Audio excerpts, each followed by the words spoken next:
ఉండాలి. లేకపోతే ఏ స్థాయిలో నష్టపోవాల్సి వస్తుందో అనేక సందర్భాల్లో పోలీసులు మనల్ని ఎప్పటికప్పుడు హెచ్చరిస్తూనే ఉన్నారు. ఇప్పుడు ఒక మహిళ జీవితంలో ఒక రాంగ్ కాల్ చేసిన నష్టం అంతా ఇంత కాదు. అసలు ఈ కేసుకు సంబంధించిన డీటెయిల్స్ ఏంటి అడిగి తెలుసుకుందాం. 3 టౌన్ సిఐ పైడయ్య గారు మనతో పాటు ఉన్నారు.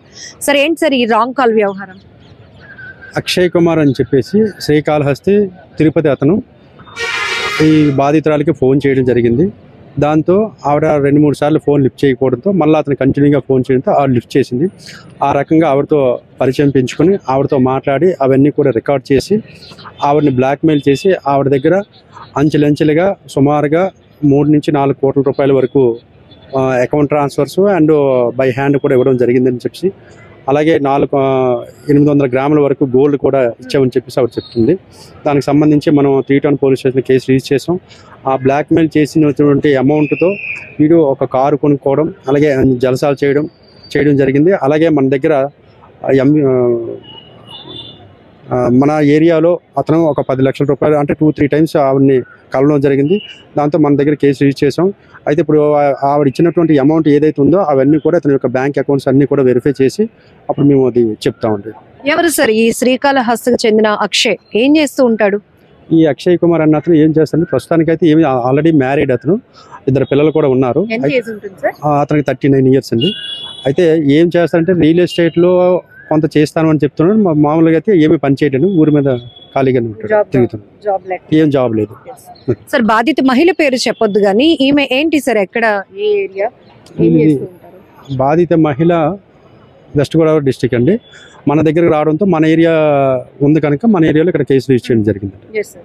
ఎప్పటి నుంచి సార్ ఈ రాంగ్ కాల్ నుంచి చాటింగ్ వరకు వెళ్ళటం, బ్లాక్మెయిల్ వరకు? దాదాపుగా 10 సంవత్సరాల నుంచి వీళ్ళు మాట్లాడుతూనే ఉన్నారని చెప్పేసి అప్పటి నుంచి కూడా ఆవిడని బ్లాక్మెయిల్ చేయడం, ఆవిడ భయపడి ఎక్కడ ఈ విషయం వాళ్ళు ఫ్యామిలీకి చెప్తారనే ఉద్దేశంతో భయపడుతూ అతనికి డబ్బులు ఇవ్వడం జరుగుతుంది. అతను తీసుకుంటుండో ఆ డబ్బులతో అతను ఎంజాయ్ చేయడం జరుగుతుందండి. సార్, అంటే విక్టిమ్ చెప్పినటువంటి కంప్లైంట్ బేస్ లో ఇప్పటి వరకు అతనికి ఎంత వరకు ఇస్తా ఉంది డబ్బులు? అంటే మన అకౌంట్ ట్రాన్స్ఫర్స్ వచ్చే వరకు సుమారుగా 2 కోట్ల వరకు ఉంది. ఇంకా అంటే అతని అకౌంట్ ఇంకా మనం వెరిఫై చేయవలసి ఉంది. ఆ లెటర్స్ అవి పెట్టామండి. అవి బ్యాంక్ నుంచి లెటర్స్ వచ్చిన తర్వాత మనం ఫుల్ ఫ్లెడ్జ్డ్ గా వెరిఫై చేసి చేస్తాం. ఈమె హస్బెండ్ ఏం చేస్తుంటారు సార్? అతను వెస్ట్ గోదావరిలో గోల్డ్ షాప్ రన్ చేస్తారు. అంటే తిను భర్తకు ముందే చెప్పుంటే ఈ స్థాయి డ్యామేజ్ జరిగి ఉండేది కాకపోవచ్చు. చెప్పాలండి, ఎందుకంటే ప్రతి ఒక్కరికి మేము చెప్పేది అది ఏదైనా ఇష్యూ అయితే మొదట్లోనే స్టార్టింగ్లోనే చెప్పగలిగితే మనం ఇంతవరకు ఈ లాస్ అనేది జరగకుండా ఉంటుంది. ఒకరిని బాధపడకుండా ఉండవలసిన పరిస్థితి ఉంటుంది. ఆవిడ చెప్పకపోవడం, చెప్తే కాపురం ఏమవుతుందనే భయంతో ఆవిడ చెప్పడం లేదని చెప్పడం జరిగింది. సార్, అంటే ఇప్పుడు ప్రైమరీగా ఉన్న ఇన్ఫర్మేషన్ వాళ్ళిద్దరూ ఫిజికల్ గా కూడా కలవడం జరిగిందా, లేకపోతే ఓన్లీ చాటింగ్ వరకు? ఇది బ్లాక్మెయిల్ చాటింగ్, వీడియోస్, ఫిజికల్ గా కూడా కలవడం జరిగింది. మన దగ్గర ఒక లాడ్జ్ లోనే, అలాగే హైదరాబాద్ లో కూడా, అలాగే వెస్ట్ గోదావరి ఏరియాలో కూడా కలవడం జరిగిందని చెప్పారు. అంటే భయపెట్టాడు, కలవకపోతే ఈ వీడియోస్ అన్ని కూడా మీ హస్బెండ్ కి చెప్తాను, లేకపోతే మీ హస్బెండ్ చంపుతాము అని చెప్పేసి బెదిరించడంతో ఆవిడ భయపడి నేను చేశానని చెప్పేసి ఆవిడ చెప్తుంది. అక్షయ్ పైన ఎలాంటి చర్యలు తీసుకున్నారు? ఆల్రెడీ మనం రేప్ కేసు కింద, అలాగే ఎక్స్టార్షన్ కింద కేసు రిజిస్టర్ చేయడం జరిగిందని, రిమాండ్ కూడా పెట్టాము. పోలీస్ కస్టడీ అడుగుతాం, అడిగి ఫైనల్ అంటే ఆ డీటెయిల్స్ అన్ని వెరిఫై చేసి యాక్షన్ తీసాం. సార్, ఫైనల్ గా పబ్లిక్ కి కూడా అవేర్నెస్ ఏం చెప్తారు సార్? సోషల్ మీడియా ద్వారా ఎవరో ముక్కు ముఖం తెలియలేని వ్యక్తులతో పరిచయాలు, ఆ తర్వాత ఫిజికల్ రిలేషన్స్ వరకు వెళ్ళడం, ఆ తర్వాత అవి చెడినాక మళ్ళీ పోలీసుల్ని అప్రోచ్ అవటం, ఇదంతా చూస్తున్నాం కదా. అంటే మేము పోలీస్ డిపార్ట్మెంట్ నుంచి అందరికీ చెప్పేది ఏంటంటే, ఏదైనా ఇష్యూ కానీ వస్తే, అంటే ఎవరైనా రాంగ్ కాల్స్ చేసినా, మెసేజెస్ పెట్టినా, ఏదైనా లింక్స్ పంపించినా ఏది కూడా అవి మీరు ఓపెన్ చేయడం కానీ వాళ్ళతో మాట్లాడడం కానీ చేయొద్దని మేము అందరికీ చెప్తున్నామండి.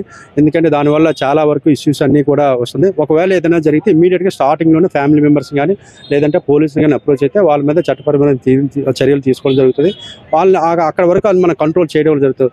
చాలా సీరియస్ చెప్పకపోవడం వల్ల చాలా వరకు ఫైనాన్షియల్గా కానీ, తర్వాత చాలామంది సూసైడ్ చేసుకోవడం కానీ ఇలా జరుగుతుంది. అలాంటి ఇష్యూస్ జరగకుండా ఉండాలంటే ఇమీడియట్గా స్టార్టింగ్లోనే అయితే ఫ్యామిలీస్ కానీ చెప్పాలి, ఫ్యామిలీ ద్వారా లేకపోతే ఫ్రెండ్స్ ద్వారా కానీ చెప్పి కానీ, లేదా పోలీస్ వరకు వస్తే మేము కంపల్సరీగా అవి మేము యాక్షన్ తీసుకుని వాళ్ళ మీద చట్టపరమైన చర్యలు తీసుకోవడం జరుగుతుంది. అందరికీ ఆ మహిళలకు అందరూ కూడా చెప్పేది అదేనండి, ఏదంటే స్టార్టింగ్లోనే మీరు చెప్పండి, లేదంటే పోలీసుని అప్రోచ్ అవ్వండి, మీకు తప్పకుండా మేము న్యాయం చేస్తామని అందరికీ ఈ సందర్భంగా చెప్తున్నాం. Sir, in the particular case only wrong call ద్వారా మాత్రమే అక్షయ్ ఈమెకి పరిచయం అయ్యాడా సార్?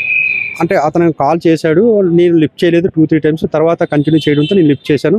తర్వాత మాట్లాడడం అది అవన్నీ కూడా రికార్డ్ చేయడంతో ఆవిడ ఆ రికార్డింగ్స్ ఎక్కడ బయటకు వస్తాయని భయంతో నేను మాట్లాడానని చెప్పేసి బాధితురాలు చెప్తుంది. అంటే కొంచెం కనెక్టింగ్ మిస్ అవుతుంది సార్. అంటే కాన్వర్జేషన్ అనేది పర్సనల్ గా వెళ్ళిందా? ఎందుకు భయపడాల్సినంత పని ఉంది? పర్సనల్గా కూడా ఉన్నాయండి. అవన్నీ కూడా మేము వెరిఫై చేయవలసి ఉంది. అవన్నీ చేసి ఇంకా ఫైనల్గా మీకు చెప్తాను. ఇక్కడ సిఐ గారు చెప్పినట్టు ఈ మధ్య కాలంలోనే కాదు, గత కొన్నాళ్ళుగా మనం చూస్తున్నాం, అపరిచిత వ్యక్తులతో ఎంత అప్రమత్తంగా జాగ్రత్తగా ఉండకపోతే వాళ్ళే మంచి మాటలతో కనెక్ట్ అయ్యి ఆ తర్వాత ఏ స్థాయిలో బెదిరింపులకు పాల్పడుతున్నారో పూర్తిగా వాళ్ళని ముంచేయడానికి ట్రై చేస్తూ ఉన్నారు. ఇక్కడ కూడా ఈ particular case 3 town police station పరిధిలో నమోదైన కేసు వివరాలు కూడా ఒక రాంగ్ కాల్ ద్వారా పరిచయమైనటువంటి వ్యక్తి, అది కూడా శ్రీకాళహస్తికి చెందిన అక్షయ్ అనే వ్యక్తి, ఆమెతో బలవంతంగా ఫోన్ కాల్స్ మాట్లాడడం, ఆ తర్వాత చాటింగ్స్ వరకు వెళ్ళటం, మళ్ళీ అవి పర్సనల్ వరకు వెళ్తూ మీ హస్బెండ్ కి చెప్పేస్తాను అని బెదిరించి కోట్ల రూపాయలు ఆమె దగ్గర లాక్కోవడం, ఇదంతా చూసిన తర్వాత ఆఖరికి ఇంకా భర్తను కూడా చంపేస్తానని బెదిరించే స్థాయికి ఆ వ్యక్తి యొక్క బెదిరింపులు బ్లాక్మెయిల్ జరగడంతో ఇప్పుడు ఆమె చివరికి పోలీసులను ఆశ్రయించింది. అతన్ని రిమాండ్ కి కూడా పంపామని చెప్తున్నారు 3 టౌన్ సిఐ పైడయ్య గారు. కెమెరా పర్సన్ శేఖర్ తో లక్ష్మి, ఐ డ్రీమ్ వైజాగ్.